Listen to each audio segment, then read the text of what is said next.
جب لوگ پلٹ کے آ جاتے ہیں تو دو فرشتے آتے ہیں، منکر نکیر ان کے نام ہیں، اور وہ اس کو بٹھا دیتے ہیں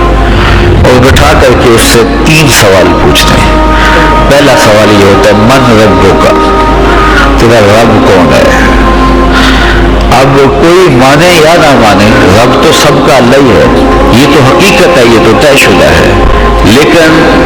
جو عقیدہ دنیا پہ رہا ہوگا وہی عقیدہ اس کے لہجے میں آئے گا۔ تو اگر ہم اپنے رویے سے، اپنے عمل سے، اپنے عقیدے سے واقعی اللہ کو رب مانتے ہیں تو پھر قبر میں جب سوال ہوگا من ربک، تیرا رب کون ہے، تو پھر کبھی بھی جواب دیتے جھجک محسوس نہیں ہوگی۔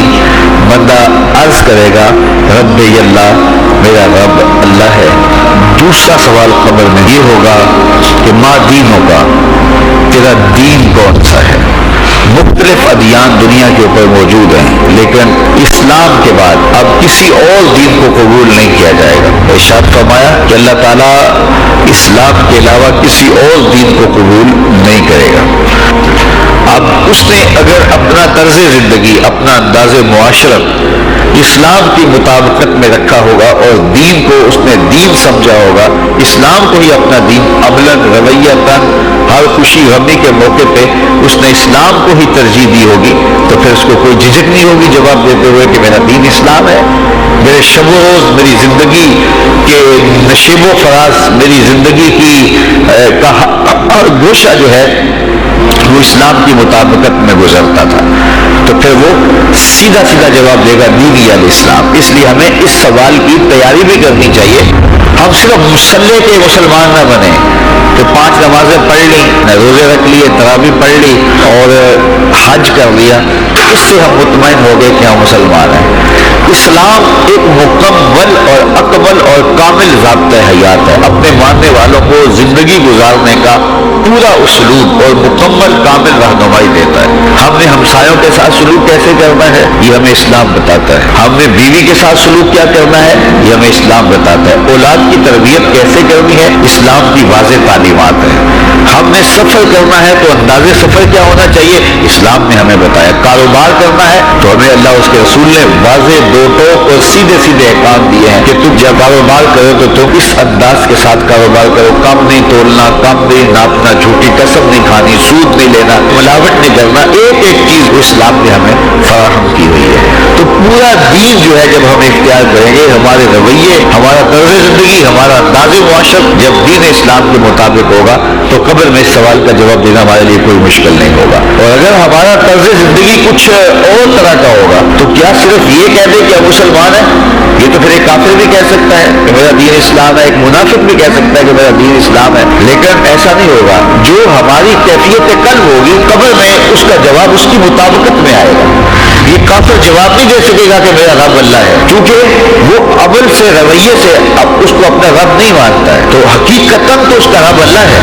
لیکن وہ یہ جواب نہیں دے پائے گا۔ اسی طرح جو شخص اپنے طرز زندگی کے اندر اسلام کو داخل نہیں کر چکا ہے اور اسلام کو اس نے اپنا ہادی رہنما نہیں بنایا ہے تو وہ قبر میں اس سوال کا جواب کیسے دے سکے گا کہ میرا دین اسلام ہے، کیونکہ اس کا رویہ، اس کا طرز زندگی اور اس کا انداز معاشرت ایسا نہیں رہا ہوگا۔ اس لیے ہمیں اپنی زندگی کے شب و روز کو اسلامی تعلیمات کے سانچے میں مکمل اور کامل طور پہ ڈالنا ہوگا تاکہ جب قبر میں سوال ہو تو ہم جواب دے سکیں کہ ہمارا دین اسلام ہے۔ تیسرا سوال فرشتے پھر پوچھیں گے حضور علیہ الصلوۃ والسلام کے روضہ دور سے اور قبر کے درمیان سے پردے ہٹا دیے جائیں گے اور رسول کریم صلی اللہ علیہ وسلم سامنے ہوں گے اور فرشتہ حضور کی طرف اشارہ کر کے کہے گا ما کنت تقول فی ھذا الرجل، ان کے بارے میں زندگی میں کیا کہا کرتا تھا۔ تو یہ حضور علیہ الصلوۃ والسلام سامنے ہوں گے اور یہ سوال پوچھا جائے گا۔ اب ابو جہل سے پوچھا جائے گا ما کنت تقول فی ھذا الرجل، تو وہ کہے گا ہے ہاتھ لا ادری، ہائے افسوس میں نہیں جانتا یہ ہے کون۔ ابو لہب سے پوچھا جائے گا، وہ کہے گا ہے ہاتھ لا ادری، ہائے افسوس میں نہیں جانتا یہ کون ہے۔ اچھا جانتا نہیں تو پتھر کس کو مارتا تھا، جانتا نہیں تو گڑے کس کی راہوں میں کھدواتا تھا، جانتا نہیں تو اوجڑیاں کس کے اوپر ڈلوایا کرتا تھا، آنکھیں پھاڑ پھاڑ کے تو ساری زندگی دیکھتا رہا، لیکن آج ابو جہل قبر میں اترا، حضور کی صورت نورانی سامنے ہے اور پوچھا گیا کہ یہ کون ہے،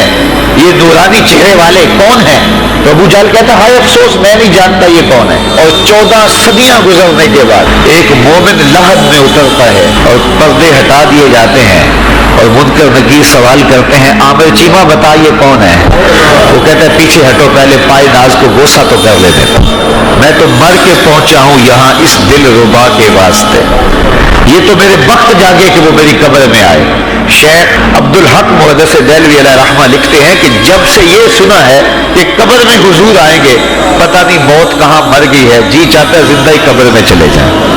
تو وہ کہے گا پہلے مجھے پائے ناز کو بوسہ تو کر لینے دو، میں تو زندگی کے بھر میں انتظار ان کا کرتا رہا، اور ان کے بارے میں پوچھ رہے ہو یہ کون ہے، تو وہ فوراً جواب دیتا ہے یہ تو وہی میرے آقا و مولا ہیں جن کے لیے ساری زندگی تڑپتا رہا اور ان کی زیارت کی آرزوئیں اور تمنائیں کرتا رہا۔ اچھا ابو جہل ساری زندگی دیکھتا رہا تو وہ تو جواب نہیں دے پائے گا، وہ کہتا ہائے افسوس میں نہیں پہچانتا یہ کون ہے، ہاتھ لا ادری مجھے نہیں پتا۔